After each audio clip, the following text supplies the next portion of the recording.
Bismillahirrahmanirrahim. Assalamualaikum warahmatullahi wabarakatuh. Selamat siang. Perkenalkan, nama saya Sanatang. Saya adalah seorang dosen di program studi D4 Teknologi Laboratorium Medis Fakultas Sains dan Teknologi Universitas Mandala Waluya di Kendari, dengan NIDN 0918029101.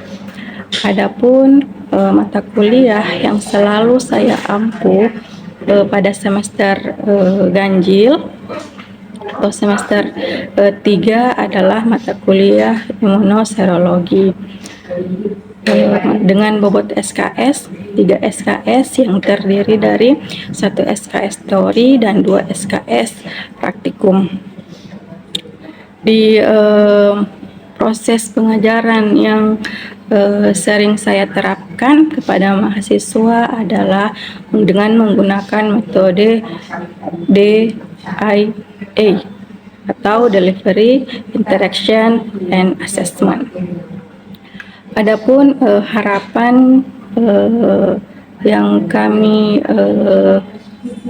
harapkan pada mata kuliah imunoserologi ini adalah mahasiswa mampu bertanggung jawab sesuai ketentuan dan yang berlaku dan etika ahli teknologi laboratorium medis Indonesia.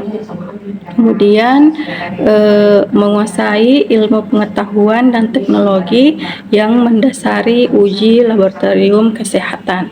Kemudian yang ketiga, mampu menerapkan pemikiran logis, kritis dan inovatif serta bermutu dan terukur dalam melakukan pengukuran yang spesifik di bidang teknologi laboratorium medis, serta sesuai dengan standar kompetensi kerja yang baik. Kemudian yang ketiga adalah mampu melaksanakan prosedur analitik pengujian khususnya imunoserologi yang benar atau sesuai dengan good laboratory practice. Adapun bahan kajian pada mata kuliah imunoserologi ini adalah diharapkan mahasiswa mampu menjelaskan definisi dari sistem imun innate dan pembagiannya, kemudian mampu menjelaskan sistem imun adaptif dan pembagiannya, kemudian mampu membedakan antara sistem imun innate dan sistem imun adaptif, kemudian mampu menjelaskan organ-organ yang terlibat dalam sistem imun, kemudian yang berikutnya adalah mampu menggambarkan pembentukan antibodi dan sel memori, kemudian mampu menentukan pemeriksaan yang sesuai terhadap penyakit yang disebabkan oleh bakteri, kemudian mampu mendeteksi antibodi dan antigen yang disebabkan infeksi oleh virus, kemudian yang terakhir adalah mampu memvalidasi hasil pemeriksaan imunoserologi.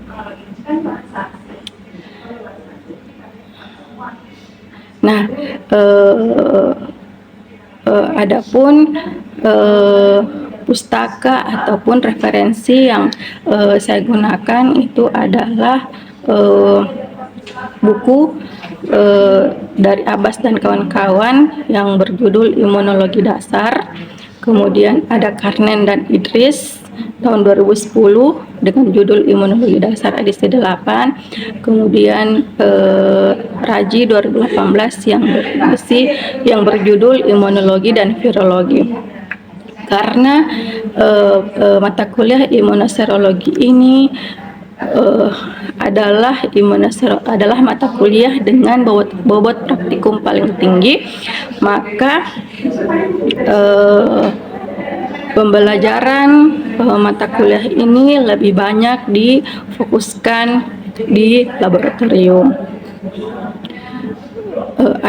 Adapun untuk proses pembelajaran yang saya lakukan dapat dilihat di video yang akan saya tampilkan berikut. Selamat menyaksikan. Waalaikumsalam warahmatullahi wabarakatuh. Jadi hari ini kita kuliah lebih pertama mengenai dasar. Adapun materi yang hari ini kita akan bahas itu adalah bagaimana sebenarnya pemeriksaan imunologi untuk penyakit demam tifoid. Sebelumnya itu mungkin kita baca dulu imunologi supaya kegiatan ini bisa kita bisa berlanjut. Seperti materi-materi sebelumnya, kalian sudah diajarkan tentang bagaimana imun, kemudian sistem imun itu ada berapa macam, kemudian bagaimana mekanisme pembentukan antibodi.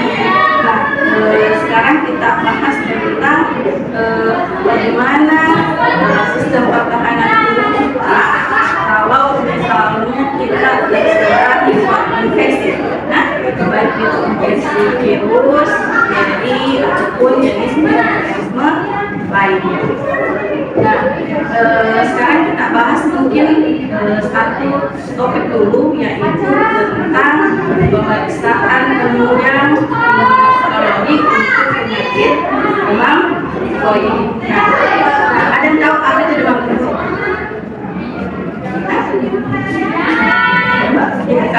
Apa itu demam tifoid? Atau nama bahasa lainnya demam tifoid? Jadi apa? Tifus. Ya, tifus. Apa itu tifus? Atau penyebabnya tifus apa? Ya, demam tifoid atau tifus itu adalah salah satu penyakit yang disebabkan oleh bakteri yaitu Salmonella typhi, baik itu Salmonella typhi ataupun Salmonella paratyphi. Oke. Nah, sebelum kita lanjut ke bagaimana metode pemeriksaan untuk uji pemeriksaan untuk demam tifoid, perlu kita ketahui bahwa demam tifoid itu adalah infeksi sistemik. Kenapa dikatakan sebagai infeksi sistemik? Karena dia hanya menyerang pada salah satu organ. Nah, kalau untuk demam tifoid itu penyebabnya adalah Salmonella typhi, itu disebabkan oleh bakteri Salmonella typhi yang mengganggu sistem pencernaan. Nah, sistem pencernaan khususnya usus. Nah, kemudian demam tifoid itu adalah Salmonella typhi itu tergolong ke dalam jenis bakteri yang penyebarannya melalui makanan. Nah, kebanyakan orang yang terinfeksi Salmonella typhi atau dia menderita demam tifoid biasanya karena makanan yang dia makan mengandung bakteri yang Salmonella typhi, terkontaminasi adalah Salmonella typhi ataupun paratyphi. Nah, kalau dilihat dari banyaknya kasus atau prevalensi dari demam tifoid itu didapatkan bahwa berdasarkan data WHO diperoleh bahwa jumlah kasus penderita TB itu mencapai 21,7 juta jiwa dengan kasus kematian mencapai 217.000 jiwa. Nah, kemudian demam tifoid itu umumnya banyak menyerang usia bayi, anak-anak ataupun remaja. Nah, kemudian bagaimana gejala klinisnya? Ada sudah pernah kena demam tifoid atau tipes? Bagaimana gejala klinisnya orang yang kena tipes? Yang pertama itu adalah demam. Nah, yang pertama itu adalah demam. Demamnya itu bisa di atas suhu 39 sampai 40 derajat. Kemudian yang kedua apa? Sakit kepala. Kemudian biasanya itu kalau sudah akut itu disertai dengan mual dan darah. Kemudian apa lagi? Karena dia menyerang sistem pencernaan khusus berarti dia bisa menyebabkan diare. Kemudian apa lagi? Sakit perut, kemudian kehilangan nafsu makan dan diare. Nah, ataupun sembelit. Nah, kemudian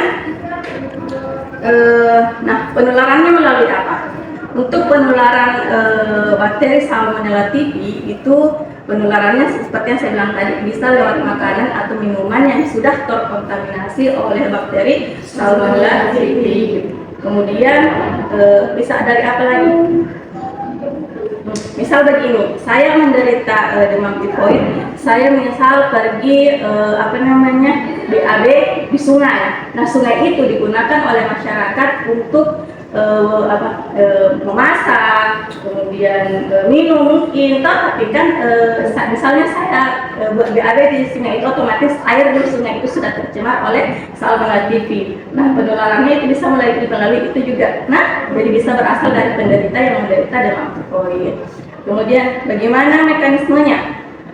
Jadi mekanismenya itu makanan yang kita makan, itu kan makanan yang kita makan sudah mengandung sudah ada kuman Salmonella typhi-nya. Nah, kemudian masuk ke dalam makanan itu kita makan, kita punya masuk ke dalam sistem pencernaan. Kemudian sistem pencernaan setelah itu masuk ke dalam usus halus. Nah, kemudian ketika masuk di usus halus, Salmonella typhi ini akan menginvasi.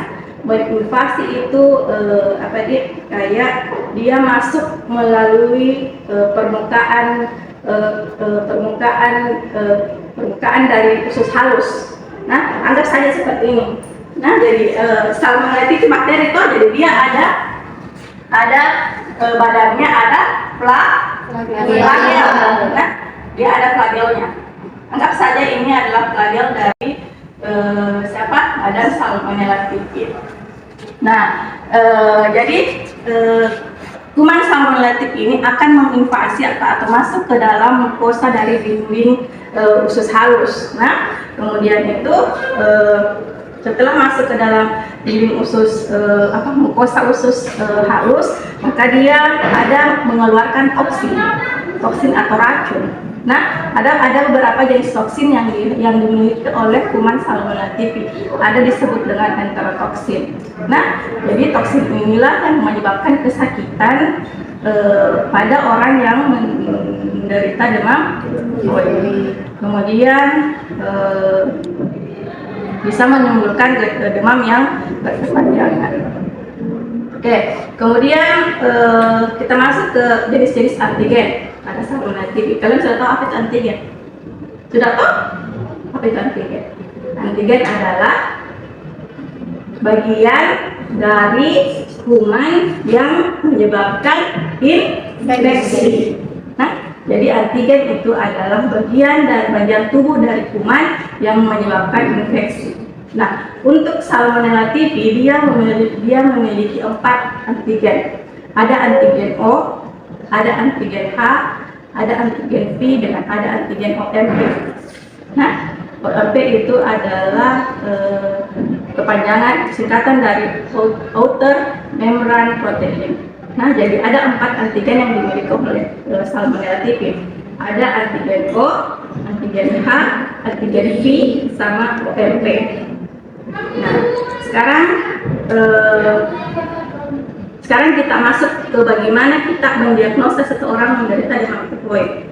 Nah, yang pertama adalah kita lihat gejala klinisnya. Nah, gejala klinisnya mulai dari demam, kemudian dia mual muntah, kemudian bisa diare, kemudian biasa juga kalau sudah akut menyebabkan gangguan kesadaran. Nah, kemudian diagnosanya karena dia disebabkan oleh kuman bakteri Salmonella typhi, berarti ciri khasnya dia bakteri itu bisa dikultur. Nah, kalau dia jenis bakteri berarti dia bisa dikultur. Nah, berarti diagnosis yang pertama itu untuk Salmonella typhi bisa dikultur. Spesimennya bisa apa? Bisa dari darah, bisa dari urin, bisa dari feses. Nah, jadi untuk mendeteksi keberadaan demam tifoid, kita bisa menggunakan spesimen berupa darah, urin, sama feses. Nah, kemudian itu yang untuk yang metode kultur. Nah, kemudian untuk metode imunoserologi kita menggunakan uji Widal. Nah, uji Widal. Nah, namanya Widal berarti kita adalah metode serologis untuk mendeteksi keberadaan antibody. Nah, antibody terhadap antigen yang dimiliki oleh kuman. Kalau dia Widal berarti kalau uji Widal adalah uji serologis untuk memeriksa antibody yang terdapat terhadap antigen Salmonella typhi atau Salmonella paratyphi. Jadi biasanya kalau uji Widal kita hanya menggunakan dua antigen O sama antigen H. Nah, antigen O sama antigen H. Itu metode Widal, itu uji serologis yang pertama. Uji serologis yang kedua adalah pemeriksaan antibody immunoglobulin M dan immunoglobulin G. Nah, immunoglobulin M dan immunoglobulin G. Nah. Oke, kemudian untuk diuji, kita coba bahas di uji Widal. Nah, uji Widal itu saya bilang tadi kalau uji Widal adalah metode serologis untuk melihat atau mendeteksi antibody terhadap antigen Salmonella typhi. Nah, karena kita menggunakan biasanya kita hanya menggunakan dua jenis antigen untuk mendeteksi dua jenis antigen O dengan antigen H. Nah, kalau di uji Widal kita mengenal istilah titer. Nah, titer antibody. Titer antibody. Titer itu adalah banyaknya antibody yang terdapat dalam banyaknya antibody yang yang dikenali oleh antigen yang terdapat dalam spesimen. Nah, jadi kan titer antibody itu ada yang seper 80, seper 160, seper 320 sama seper 640.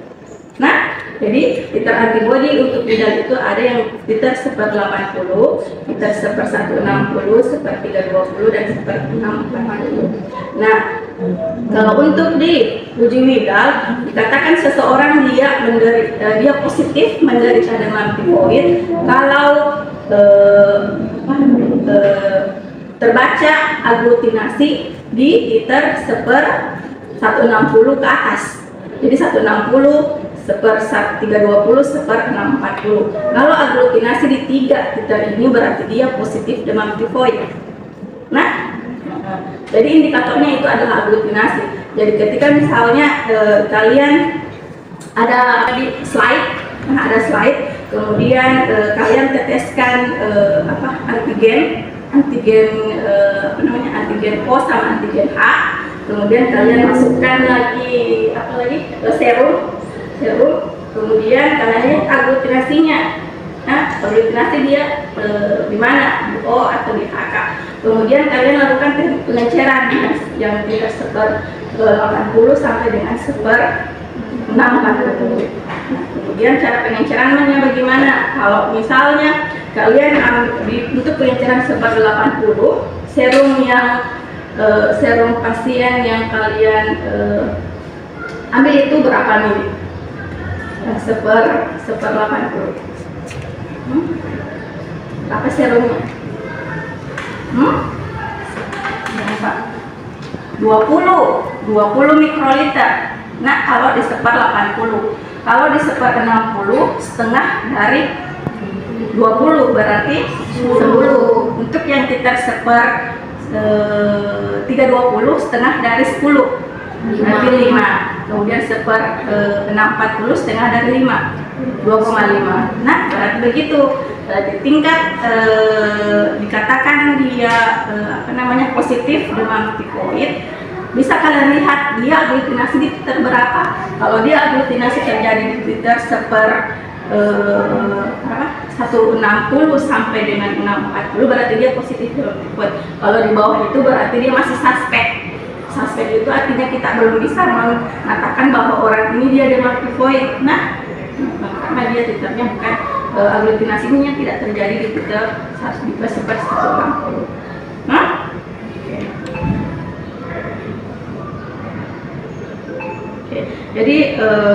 jadi kurang lebih seperti itu prosedurnya, prosedur individual.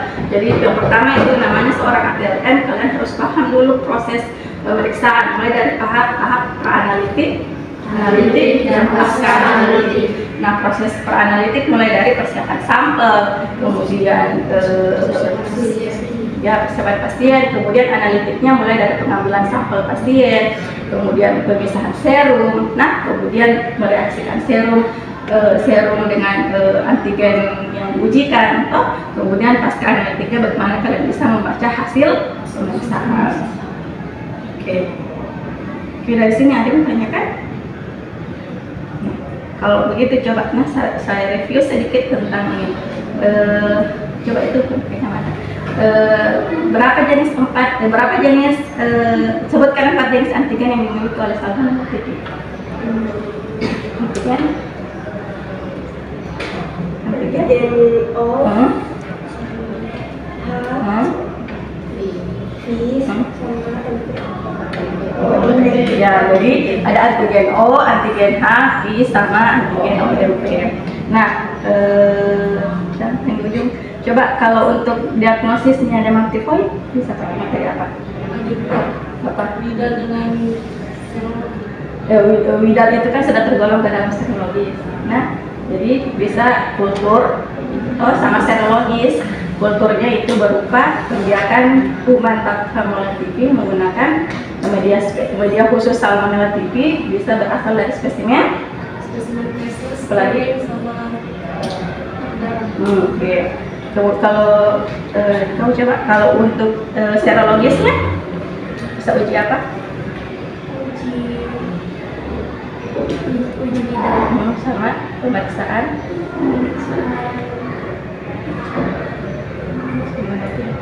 imunoglobulin Globulin apa? ada Bukan. G dengan M. Jadi pemeriksaan imunoglobulin G dengan pemeriksaan imunoglobulin G. Oke ya, saya rasa cukup perkuliahan kita siang hari ini. Terima kasih atas partisipasinya. Jangan lupa minggu depan kita akan kuliah kembali dengan materi yang berbeda. Oke, saya tutup perkuliahan kita pada siang hari ini. Terima kasih. Assalamualaikum warahmatullahi wabarakatuh. Waalaikumsalam warahmatullahi wabarakatuh. Sekarang kita lanjut.